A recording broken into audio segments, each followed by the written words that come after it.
Donald ટ્રમ્પને ઇમિગ્રન્ટો ગમતા નથી. અમેરિકા ઇમિગ્રન્ટોનો દેશ છે. આજે ત્યાં રહેતા દરેક લોકો, દરેક વ્યક્તિ ઇમિગ્રન્ટ છે. નમસ્તે.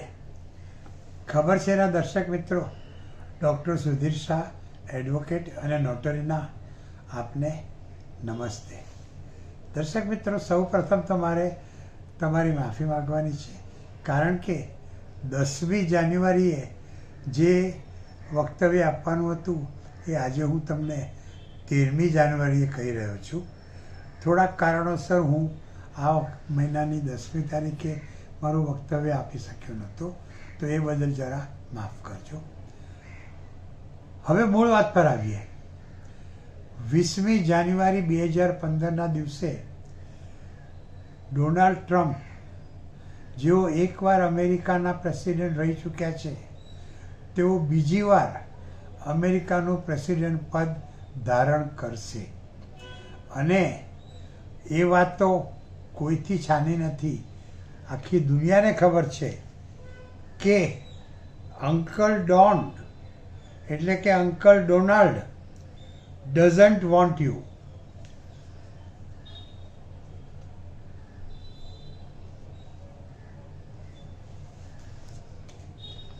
ડોનાલ્ડ ટ્રમ્પને ઇમિગ્રન્ટો ગમતા નથી. અમેરિકા ઇમિગ્રન્ટોનો દેશ છે. આજે ત્યાં રહેતા દરેક લોકો, દરેક વ્યક્તિ ઇમિગ્રન્ટ છે. તેઓ પોતે પરદેશથી અમેરિકામાં આવીને વસ્યા છે, અથવા તો એમના મા બાપો અમેરિકામાં બહારથી આવીને વસ્યા હતા, એમના પૂર્વજો બહારથી આવીને અમેરિકામાં વસ્યા હતા. પણ અમેરિકામાં રહેતી દરેક વ્યક્તિ ઇમિગ્રન્ટ છે. હા, એના જે મૂળ વતનીઓ હતા, કોલંબસે ઈસવીસન 1492માં જ્યારે અમેરિકા ખંડની શોધ કરી, ત્યારે ત્યાં રહેતા લોકો, જેને કોલંબસે રેડ ઇન્ડિયનનું નામ આપ્યું હતું, એમની વસ્તી તો આજે સાવ નાબૂદ થઈ ગઈ છે. અને અમેરિકામાં વસતા દરેક લોકો ઇમિગ્રન્ટ છે. અને એટલે જ અમેરિકા ઇમિગ્રન્ટોનો દેશ કહેવાય છે. અને તેમ છતાં જેઓ બીજી વાર અમેરિકાનું પ્રમુખ પદ સંભાળવાના છે, બીજી વાર અમેરિકાના પ્રમુખ બનવાના છે, એ ડોનાલ્ડ ટ્રમ્પને ઇમિગ્રન્ટો ગમતા નથી. એવો એમ કહે છે કે ઇમિગ્રન્ટોએ અમેરિકાને કચરાનો ડબ્બો બનાવી નાખ્યો છે. ડોનાલ્ડ ટ્રમ્પનું એવું માનવું છે કે બધા જ લોકો જે ઇમિગ્રન્ટો છે એ લોકો ક્રિમિનલ છે.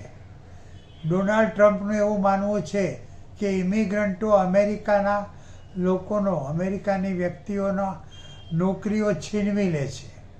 અને એથી એમણે એવું જાહેર કર્યું છે કે જેવું તેઓ અમેરિકાનું પ્રેસિડેન્ટ પદ ધારણ કરશે કે અમેરિકામાં વસતા ઇલીગલ ઇમિગ્રન્ટોને કાઢી મૂકશે. પણ દર્શક મિત્રો, આ બોલવું જેટલું સહેલું છે, એટલું આ કાર્ય પાર પાડવું સહેલું નથી. અમેરિકાના બધા જ પ્રેસિડેન્ટોએ આ ઇલીગલ ઇમિગ્રન્ટોનો પ્રશ્ન ખાળવા માટે, અટકાવવા માટે બહુ પ્રયત્નો કર્યા છે, પણ હજુ સુધી તેઓ ફાવ્યા નથી.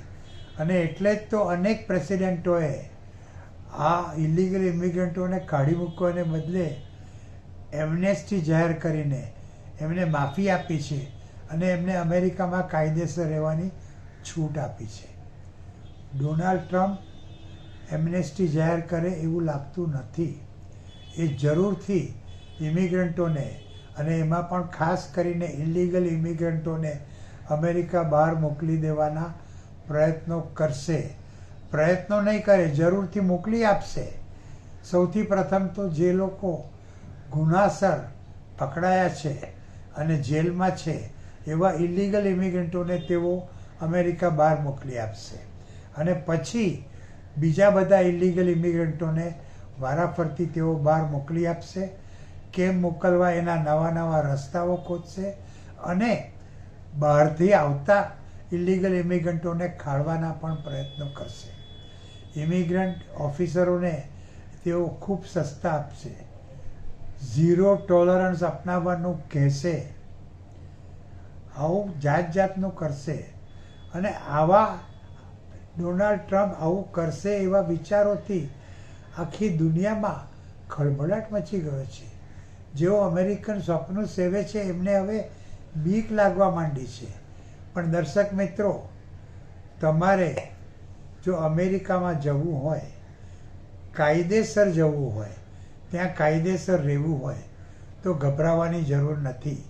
કારણ કે અમેરિકાને ઇમિગ્રન્ટોની જરૂર છે.